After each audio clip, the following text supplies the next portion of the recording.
Hey, it's Joey Balladonna here from Anthrax, and this is SAGAS. Well,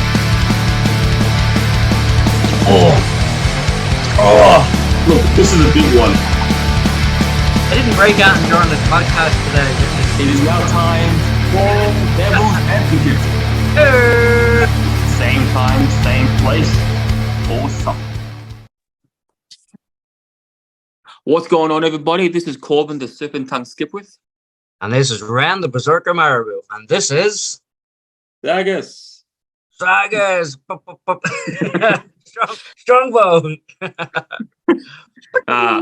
We're in high spirits today. High spirits.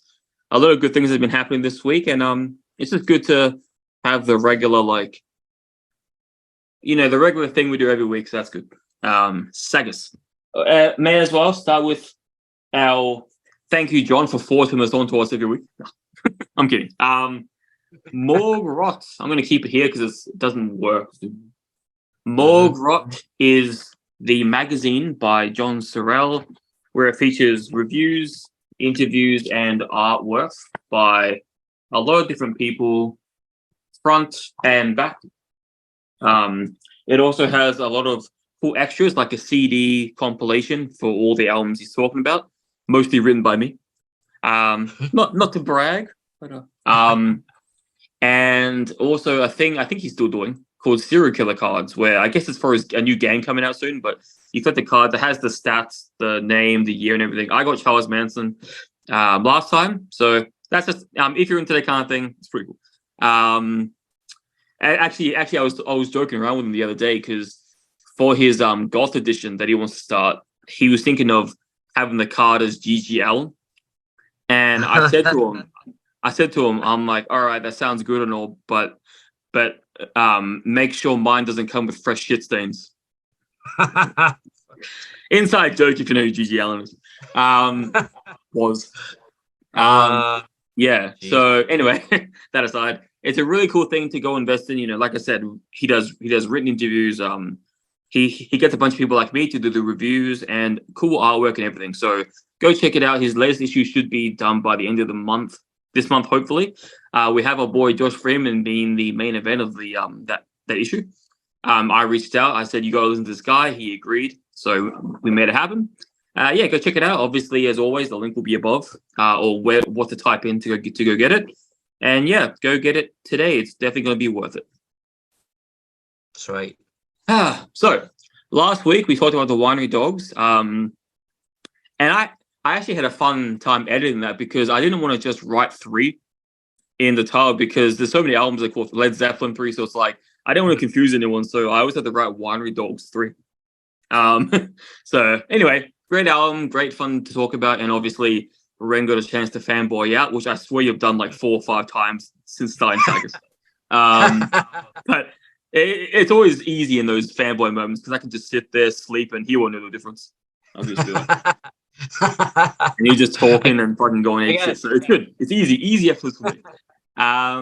Maybe this would be the first time I fanboy. Maybe this time because we'll be talking about an album that I've adored since I first heard it, which I don't remember when that was, but it's an album released in 1980, and it is the second and final, so only one of 2 albums by band Joy Division. Now I know since talking about it last week, you said that even though you know a lot of people, you haven't heard it yourself, and I did send you that opening track right after last week's episode.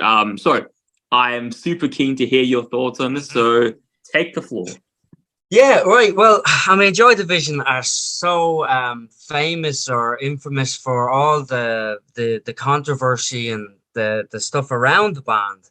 It's like if you were never a Michael Jackson fan, you'd know all about Michael Jackson. It's that kind of same vibe. So I knew a lot about these guys, but I never listened to their music except for obviously the super, super famous song, Love Our Tears Apart. So I was ready for an album like that, and that was their first album. I was really surprised that it actually was a lot darker and a lot let's say it's the production on this album, the sound, the total sound of this album is very unique. So straight away when you played me the first track off the album, I was like, "Oh, that's delicious.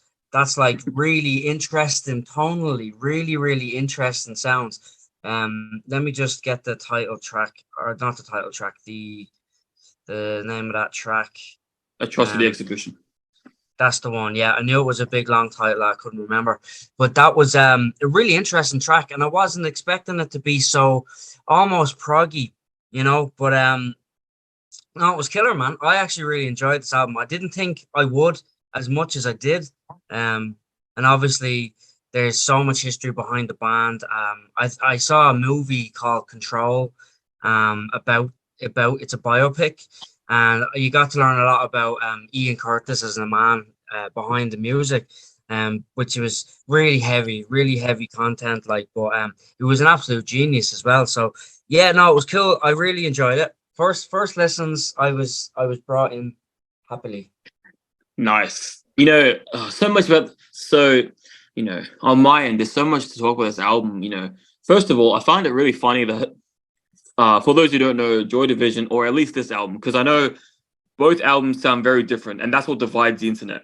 The first album is a lot not happier, but it's not as dark as this one. And so there's 50% people say the first album, Unknown Pleasures, was better, and then I say people like me and the other 50% say Closer. Now the reason I love Closer so much is because this album was 1990, almost 30 years, give or take 25, 30 years ahead of its time in creating that the emo, the goth, not goth, but the emo rock genre, your My Chemical Romances, your bands like that. These guys, Fall Out Boys, these guys made the blueprints for that sound so long ago in an era when no band was, obviously back then, 1980. This was even before the invention of thrash metal. This was because 1984 was when I remember that era picking up. You got your early Metallica albums, 94, Anthrax, but like the fact that in 1980 they were doing sounds this radical, this dark, this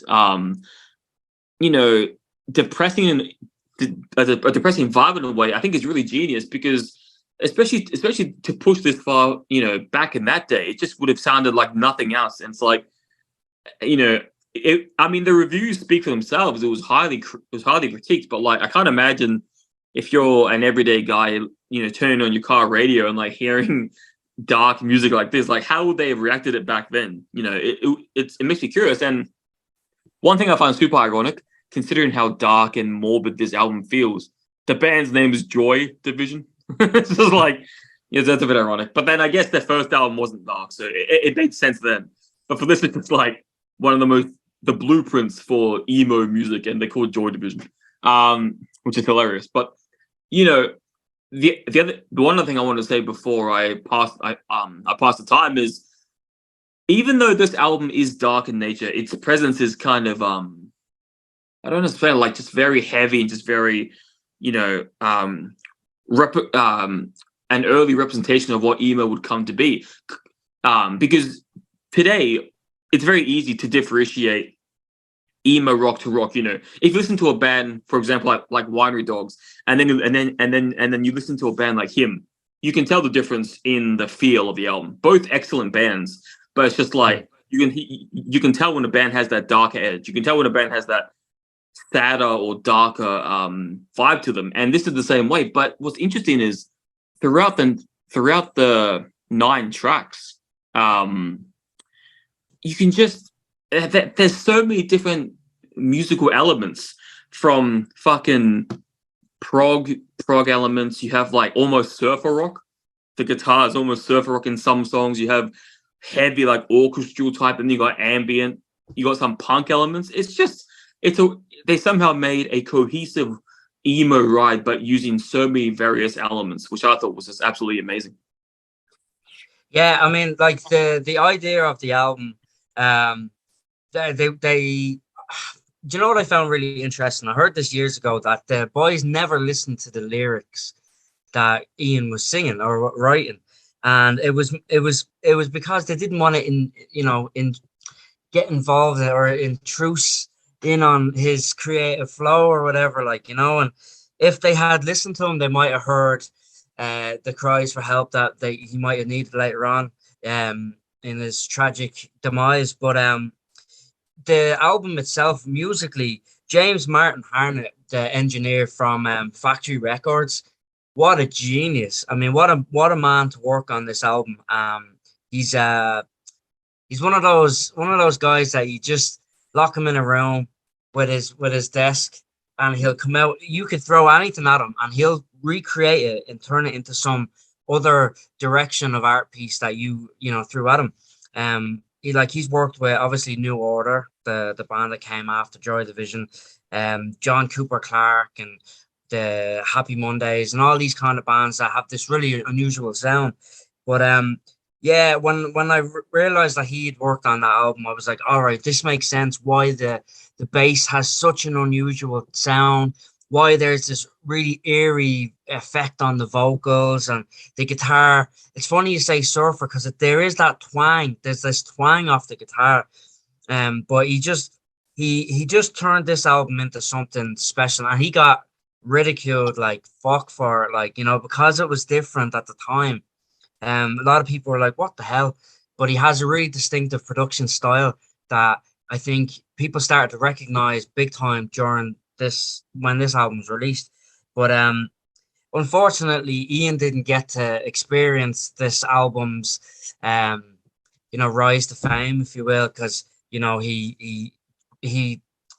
died before this album was released, which just makes the album even sadder. It just, you read the lyrics and stuff, and it's all very heavy. And if anybody doesn't know, he suffered with epilepsy and depression quite badly, and he'd be having epileptic fits on stage and stuff. And a lot of fans thought it was part of the stage presence, but it wasn't. It was because he did have some erratic moves. He had some really interesting characteristics as a performer.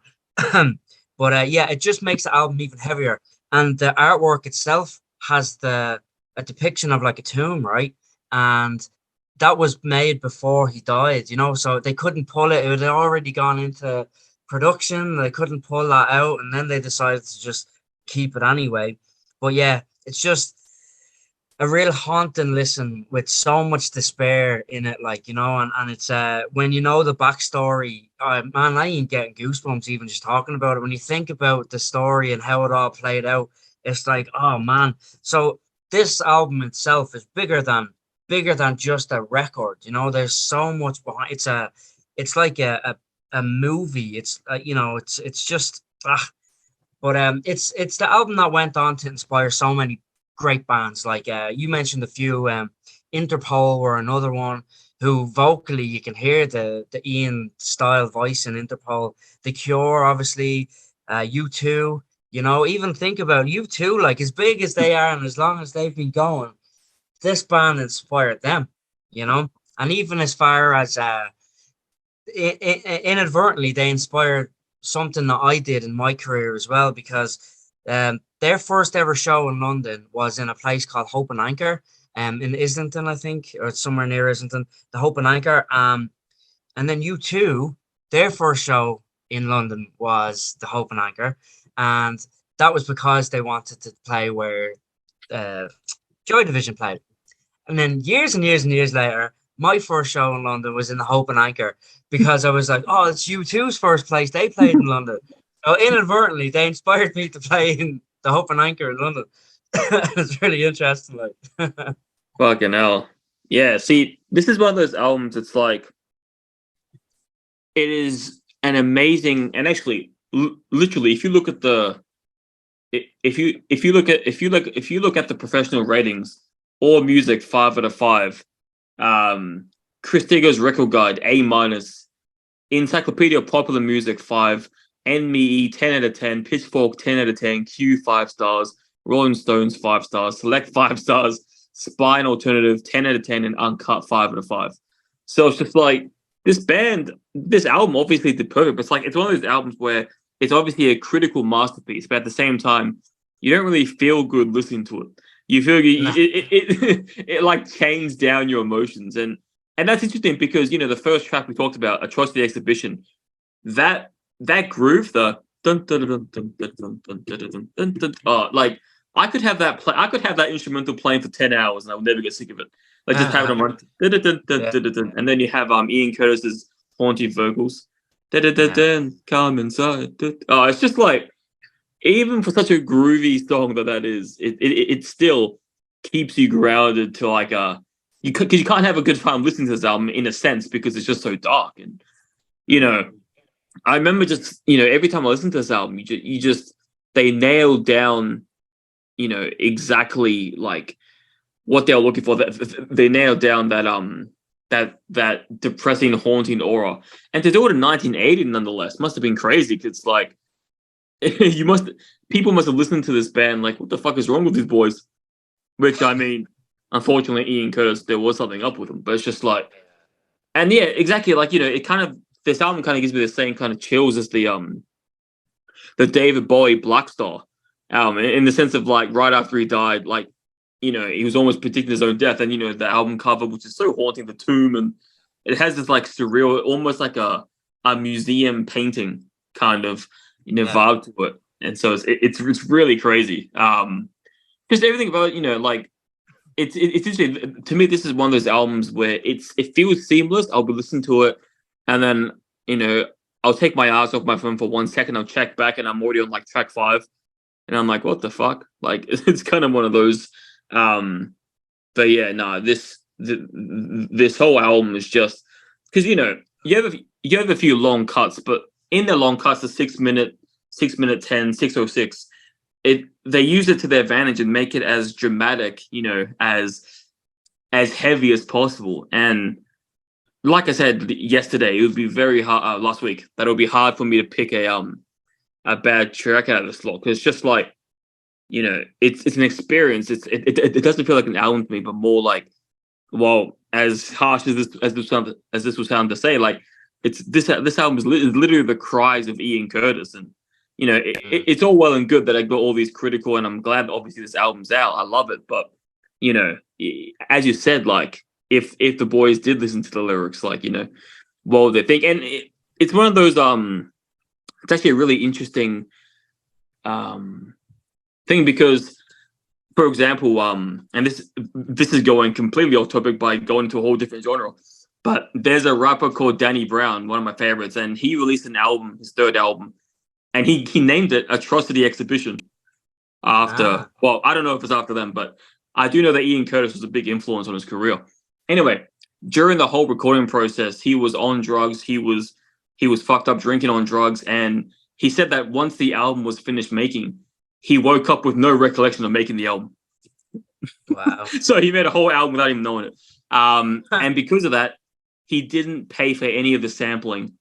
He didn't copy. He didn't give any money for the copyright or all the royalties. So now he's still in debt of that album because I fucked him up. But it's just like the same thing. Like no one recognized Danny's cries, his drug abuse. He was pouring his heart out into the album, and it's an amazing album, but it's just so dark with all the lyrics of wanting to kill himself. Will the drugs kill me? All these things, and even though it's not drug related on this album, it's the lyrics are still just as dark, just as sad, and yeah, I wonder if anything would have changed. And it's actually a good thing that I love the respect of the band deciding to call quits on Joy Division completely when he's gone.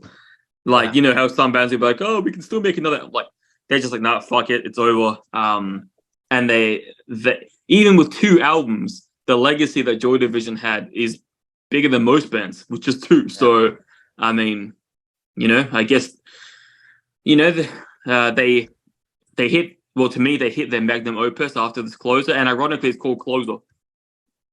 Just like so many ironies happen with this album. The album cover of the Graveyard, Closer, calling themselves Joy Division.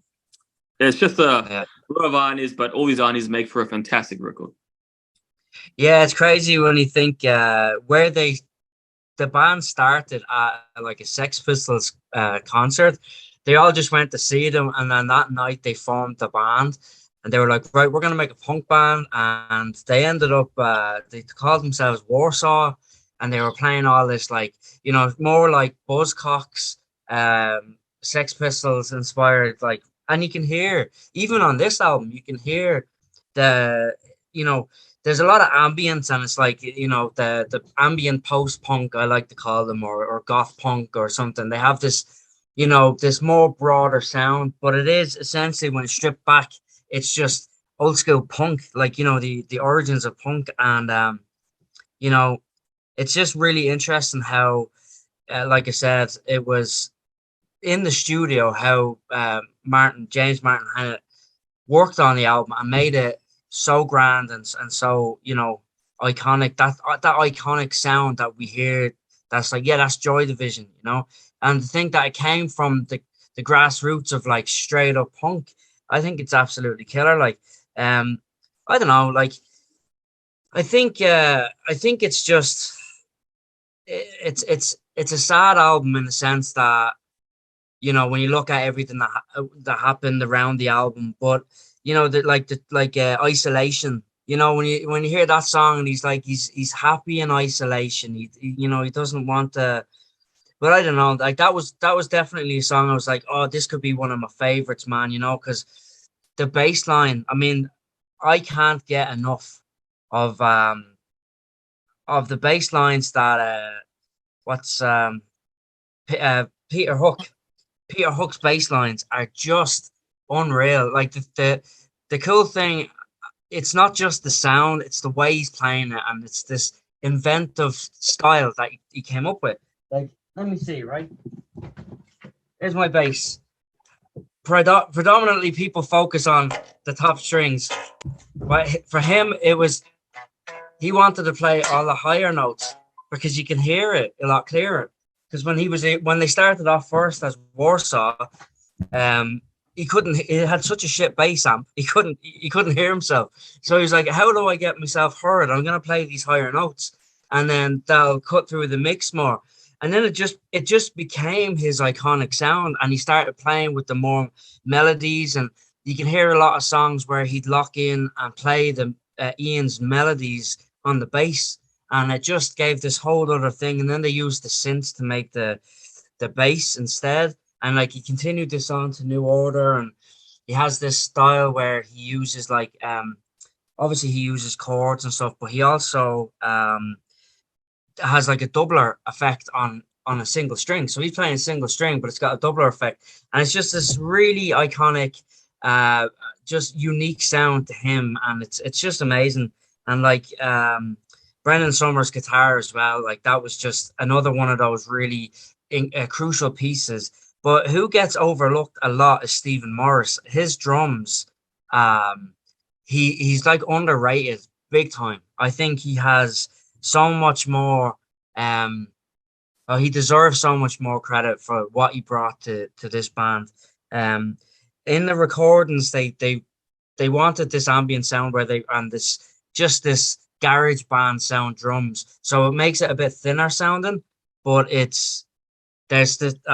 listen, I could go on about the music stuff, amazing stuff altogether. But from the Warsaw days to where they ended up with Closer, I think they deserve this iconic status. As far as I know, they're in the Rock and Roll Hall of Fame in the UK or something. So I'm not 100% on that now, but I think they are. But I don't know. I just like Ian's Jim Morrison style poetry behind his lyrics, and when you really read into them, you see how dark they are. But before the fact, you wouldn't. You just think that he's just a deep thinker, you know, that kind of way. It's amazing stuff. And that's when you said last week you were thinking of chatting about this album, I was like, oh, nice, because it's something I wouldn't normally gravitate to, this style of music, but I love listening to music that would be in a different vein, because it just inspires me, you know, like, and this is just absolutely inspiring stuff. This post-punk, pre-New Order, you know, music that just has made such a huge impact. Like, I think you mentioned something about Pitchfork, did you? They described the album as like just spectacular or something like that. And 10 out of 10. Yeah, 10 out of 10. Like, it's unbelievable. Like, but dude, there's just so much good stuff on this album. Like, and you can hear that. What I think makes a great band is when you can hear the inspiration on other bands around the world. And these guys, musical style is just littered all over the world, on top of all so many other great bands. You know.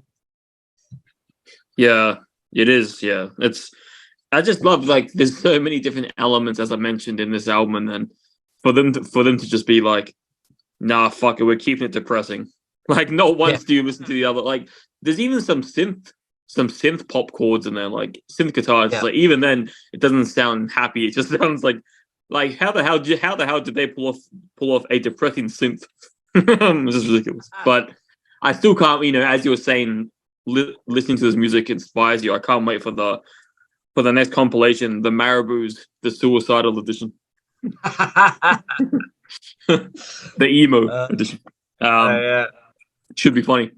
No, it's just like I don't know how many times I've listened to this. I've actually got this album because on my YouTube Music Premium account, I can download some albums offline just in case I have no internet. And this is one of my albums I always have on there because it's just like I'll just play it like randomly and I'll hear that first track as I was saying before the dun, dun, dun, dun, dun, dun, dun, and just I'm like fuck. Like it's just so groovy and depressing at the same time. It's pretty crazy. And like it seems, you know, the way this album sounds and the way each track kind of feeds off each other, because you got the last track Decades, which has this such a there's something I would I can't fucking hang on. It reminds me of something of this one track I'm searching up now. Yeah. So it reminds me of I'll have it for you in a second, because just the ominence and the craziness it has behind it, especially having it as the last track. Let me bring up track list. So yeah, the song I think I'm thinking of is the am I thinking of the right one? Yeah, the Goodbye Blue Sky by The Wall. It kind of like Pink Floyd. Sorry, not The Wall. Pink Floyd. How it ends with goodbye and it's just finished. Like that's creepy. It always gets to me. And I always got pissed off that song wasn't that last song on the album, The Wall. I think it would have been like such a great. Anyway, it kind of reminds me of that, how that song "Goodbye Blue Sky" has like such a ominous, like a what's the one I'm looking for? Like a very concluded. Like it sounds like the perfect outro, like the most creepiest outro. It sounds like the end of the world. The last thing you're ever gonna hear, just goodbye. Oh, fucking every time I think of that song, it just gets to me. And the track 6, sorry, the song Decades. The way it just feels like a longer version of that. It just feels like the breaking down. It feels like the you know, like it feels like the sonic version of you're on your last breath, and every breath you take in is just going to be your kind of you yourself as you become more and more self-aware in that 6 minutes that you're about to die, and then the last second just hits you and it's done. And that's how it feels to me, the same way that Pink Floyd song feels to me. So it just has such a conclusive, such a crazy, I don't know, because it's like the whole album's depressing, but it gets, you know, further and further down, you get more and more into and there's even, you hear it, I forgot what song was on, but on certain songs, you just hear the drums just slowly tapping, so getting slower and slower, and just as if the song's just collapsing. And I love it because it's like, it's really driving forward that darkness we keep talking about. And then the song Decades just makes this prolonged suffering track that ends. It's just the perfect way to close such a sad album. And yeah, I had to remember what song that was over inspiring. Yeah, it was Pink Floyd, Goodbye Blue Sky. Yeah. Nice. Sure. That's another great band that know how to make an album sound different, you know. Yeah, man, I don't know. Like, honestly, I was very surprised with how I felt about this album. I really didn't think that I was gonna draw me in like it did, and I'm totally gonna listen to it more. And like when you listen to the first album, there's a lot more just punchy guitar bits. It's a lot more, straight up. And I think, like I keep saying about Harnet's influence on this album, like I just think that man is an absolute genius. Like for what's it, 44 minutes and 16 seconds long. So it's not a long album either. Um, but as far as I remember, I think it was recorded in Islington. Funny we're chatting about Islington in a studio called Britannia Row. When there's so many great albums recorded in that studio as well. But I just can't get over the artwork in the end. How they landed on that artwork. It's so chilling, you know. And for it being called Closer, it's just, oh man, like I just keep getting all these like, goosebumps. It's just we haven't spoke about an album that's like being this deep. Like there's just so much like so much pain and anguish behind this. And it's a beautiful piece of art that has solidly cemented itself as an important piece of rock and roll history. And I'm so glad to hear the rest of the band. I think that was I don't know whether it was a contract or something they were chatting about. If ever the band breaks, somebody leaves, we'll never continue on. Was that like a contractual thing or just an agreed conversation that they had? But and I think that was the best thing they ever did, because then you got to see the boys go on and make New Order, which was absolutely great. And to see Brendan Sumner, I always call him Summer, but I think him taking the role as the front man, the singer in New Order and that as well, is just absolutely great. And they made some of the best hits of the 80s. So yeah, talking about this whole album just sums up what people inspiring people does. Like they went from being inspired to being the one that inspired, like it's a beautiful full circle of like you said, sorrow and this real, I mean, in all fairness, like everybody, I like listening to music that gives you an upbeat feeling, but you have to really, you have to understand that music is to touch you, and if it's an album that you're being touched in a sorrowful way, it's just as important and it's just as needed for your soul as a music listener, But 10 out of 10 from Ren Marabou for the Mancunian boys. Like, you know what I mean? A bunch of lads from Manchester just making such an incredible album. So yeah, no, 100%. I fully recommend anybody that's interested in learning more about the guys and Ian and the whole thing that we've only vaguely hit on, to watch the movie, the biopic Control.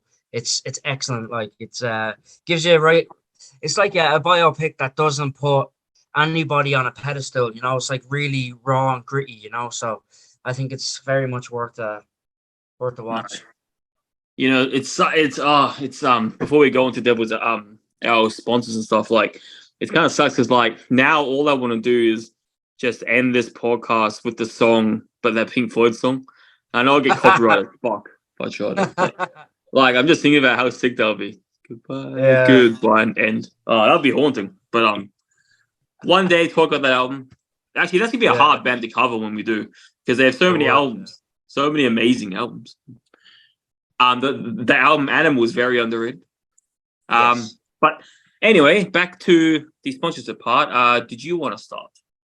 Today, I would like to speak about our lovely guitar pick makers, Iron Age Guitar Picks, who made me this beautiful ebony wood berserker pick. I have a whole bunch of them, and they're absolutely incredibly crafted for your rocking out times. They make loads of other wicked stuff as well. I've mentioned this before, but my favorite pick probably that I've ever seen in the whole wide world is the Fenrir glow in the dark pick. And like I done this before in the podcast, but anybody that didn't see it, check this out. So this was a trick one of my students showed me. You put the light on the pick. No, that didn't work this time. So this is one I prepared earlier. Come on. Don't make a fool out of me, Fenrir. Yeah, so it lights up in the dark. It's like the pick a destiny. You can pick them up in their store. They're part of their Ragnarok line. But these you can get from me. So hit me up if you want one of those bad boys. So Iron Age guitar picks, and this is their lovely logo with 2 swords, in case you're wondering. Nice. Get them in your hand. Well, today I want to talk about Viking Trinkets, our lovely sponsors. They are based in New Zealand, I'm pretty sure, and they do some amazing Viking-inspired accessories. Like this right here. They have their hammer with the silver and gold necklace and the 2 wolf heads, Fenrir heads clipping onto it. It's amazing. I wear it every day to work. I just tuck it in, wear it in the shower, wherever I go, wear it when I'm sleeping. It's really amazing. Go check out their stuff. And if you do, it'll be above where to go, and you can go type in SMP10 for your 10% discount. And if you do get stuff with them, let them know that the SAGAS Metal Podcast sent you. That'll be much appreciated. And that's me for today. Nice. So, you know what segment it's time for? Take it away. The Devil's Advocate. The Devil's Advocate. Oh. I had to do it with my bass today, man. Yeah, I call it the finding the thumbnail segment. yeah. Get a little thumbnail dance. Yeah, trying to find a perfect one. That was funny when I found that shot on complete accident of us looking bored as fuck. I sent it to you. That was funny. You find some amazing stuff when you edit and looking for stuff. Yeah. Cool. So for me, for the worst track, as I said, this wasn't going to be easy to do because, just when you listen to an experience, it's not, and maybe some of you listening at home might be like, oh, saying it's an experience sounds like a cop-out. Well, sometimes albums are experiences. They're meant for a conceptual purpose, which means track 5 isn't just track 5 or track 6. It's part of a flowing thing. So you have to treat it as such. So for me, again, this is one of those scenarios, but after many, many listens, because you gotta realize I normally listen to this album on a regular basis regardless. So for me, it was just like another week for me. I wasn't really doing anything extra than I normally do. As far as listening to this goes. So after a lot of nitpicking, I chose a means to an end. And it's only because if I remember correctly, a few ways he sang the song kind of felt weird compared to the rest of the album. And that's honestly the worst I could find of it. That's the worst critique I can give it. Some lines he said was a bit weird in that song. And I know that also may sound like a cop-out, but when you've been listening to the album as much as I have, and the reviews speak for themselves, the ratings, it's, this doesn't have barely any, if at all, bad moments. So for me, I had to nitpick, and that's what I could find. So a few moments and a means to an end. My favorites would have to be either Atrocity Exhibition for that rhythm that I could listen to for 10 hours straight. Anyone who hasn't listened to the band, try that song first, because it is just, if you can't get with that groove, then probably, actually, fair enough. If you can't get with that groove, then the easiest option, the second best option would be probably to kill yourself. But anyway, either that or the song Decades, because as we just talked about, the hauntingness and how it feels like just a 6-minute prolonging death, pre-death to come. It's an insane way to describe it, but you have to listen to it to find out. So, but for me, probably has a little bit of the edges of Trust the Exhibition just because of how groovy that I'll never stop. Every time I play this album and I remember this is the first song, I get excited, like, fuck yeah, because it's like, I just hear that, and then that, the groovy singing style, and then towards the end, there's a few like synth guitar riff things that almost sound as I mentioned earlier, almost sound fucking surf rock. Almost a damn. It's kind of the shit you hear like surf rock album. But either way, perfect album to me, perfect songs, and yeah, a choice the exhibition of decades. Nice. Yeah, I mean, that's the first track I heard off this album, and like I said before on the podcast, I have this romantic notion whenever I hear the first song from a band or first song from an album, it kind of infiltrates into being one of my favorites on the album. If it was a song that drew me into the band, let's say, which this one did. So, but I thought that was a bit of a cop out, so I said, right, I'll put that one away on the shelf, and I'll give the rest of them a really good listen. I had a few contenders for my faves. I had Colony was wicked because I love the riff, you know, the guitar and the bass really lock in, which is really nice. Isolation was another one. The class bass line and the synths are so cool in that track, like and it's super catchy, and there's this really cool effect on the vocals that I was chatting about earlier. But my fave I'm gonna have to go with is Passover. Because that awesome drum intro, and then it could be just like a drum intro, and then they could all kick in, but they do like a second part of the intro with like get the guitars and the bass coming in as well. Like, so it's there was no lazy, like, let's just throw a drum beat at the start and kick into the song. Like, there was so much thought put into every aspect of every song on this album. It just comes in really smooth, and there's like a really cool vocal approach off this track. It's I don't know, he's got a bit of a crooner vibe. I think I remember reading somewhere that he was inspired by Elvis as well. That kind of Elvis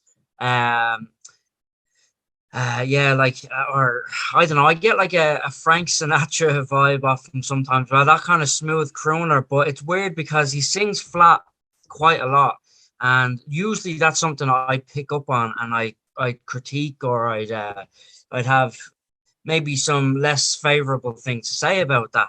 But that's part of the way he sings, and it adds to the ambience, and it adds to how he projects what he's trying to convey. With the sad lyrics and everything, because he's more telling a story rather than trying to make it sound refined. It's like it's more about the message, and I think it just works for him to have that almost speaking voice sometimes, and that song definitely has that in spades. The 24 Hours has a great bass line as well. I don't know, the thing that jumped out most on this album to me was the bass lines. It's just killer stuff, killer work altogether. But yeah, my least favorite track. I don't know. I couldn't actually pick something on this album that I didn't like, so I really tried. I listened intently. I was like, what annoys me as a musician? What annoys me as like just a music listener? What annoys me as like a music creator? Like the mixing side. And the only thing I could pick up on that I didn't like was in Decades, there was the organ was just a little too sharp for me, and it was a little bit too pushed forward in the mix, and that is nitpicking at its finest, because it's a great song, but I literally I couldn't dare pick anything that I disliked in this album, because how dare I? So that's all I could come up with. See how much we're nitpicking in this, huh? That's crazy. That's a sign of a good album. When both of us nitpick, that's a sign. Yeah. What album do you have for us next week? Oh, next week I'm gonna chunk it up all together and bring back the heaviness. Because I thoroughly enjoyed our mellow 2 weeks. Winery Dogs are mellow to a certain extent. Trivium's 2017 album, The Sin and the Sentence, because it's bitchin'. Man. There's loads of bitchin' solos in that one. I feel very bittersweet at the moment. Bittersweet? Yes, bittersweet. Because I heard you say Trivium, and then I also I heard you say Trivium, and I went, "Fuck yeah!" And then I heard you didn't say Shogun, and I was like, I know. I know. Oh, your choice. I can't judge. Although We I can haven't talk listened to about. this album yet. Yeah. There's Oh, no. one question before we talk about next week. Does Matt go back to his harsher vocals? Because I heard he had a break. Yeah. No. I think he did. No, I think he did. He actually. I tell you what. He reached a lot of stuff on this album that vocally I didn't think he was capable of. So we'll leave it at that. It's a killer album, man. I think it started a new era for the boys. So All right. Well, let's see how it compares to Shogun, my favorite film. That's a good one. But before we leave, I just have a question for the listeners. Do you see the frightened ones? Did you hear the falling bombs? The flames are all gone, but the pain lingers on. Goodbye, blue sky. Goodbye, blue sky. Goodbye.